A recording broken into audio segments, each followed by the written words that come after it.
या भोंदूबाबा खरात प्रकरणी पत्रकार दत्ता खेमनर पुरावे सादर करणार आहेत। खेमनर यांनी एका वर्षापूर्वीच भोंदूबाबाची बातमी दिलेली होती।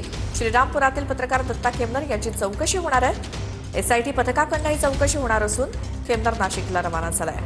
पूर्वी आपल्या वृत्तपत्रामध्ये बातमी छापली होती आणि त्या बातमीच्या अनुषंगाने रुपाली चाकणकर यांनी भोंदूबाबाला पाठीशी घालत त्यांना नोटीस देखील पाठवली होती। आज यासाठी तुमच्याकडून चौकशीसाठी तुम्हाला बोलवलेलं आहे, तुम्ही नाशिककडे रवाना होत आहे। काय एकंदरीत यासाठी समोर तुम्ही मांडणार आहात?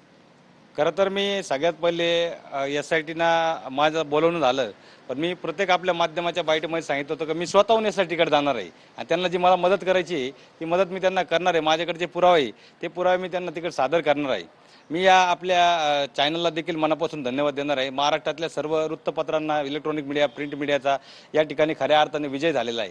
त्यामुळे तो चाकणकरांचा राजीनामा झाला आणि यामध्ये लोकशाहीचा विजय झालेला आहे। आणि काल पण आपण सर्व महाराष्ट्रातील वृत्तपत्रांनी खऱ्या अर्थाने मला पोलीस संरक्षणाची जी मागणी केली ती देखील या राज्याचे कर्तव्यदक्ष मुख्यमंत्री देवेंद्र फडणवीस साहेब असतील, या जिल्ह्याचे जिल्हा पोलीस अधीक्षक सोमनाथजी घारगे साहेब असतील, यांनी खऱ्या अर्थानं तत्परतेने मला पोलीस संरक्षण दिलं। त्याबद्दल मी गृह खात्याचे मनापासून धन्यवाद देतो। एकंदरीत आता एसआयटीने तुम्हाला बोलवलेलं आहे, ठीक आहे, तुम्हाला पोलीस संरक्षण मिळालं, पण काय पुरावे तुम्ही सादर करणार आहेत? नाव न घेता सांगा, किंवा काय तुमच्याकडे पुरावे आहेत? या अगोदर तुम्ही बातमी छापली त्यावेळेस का?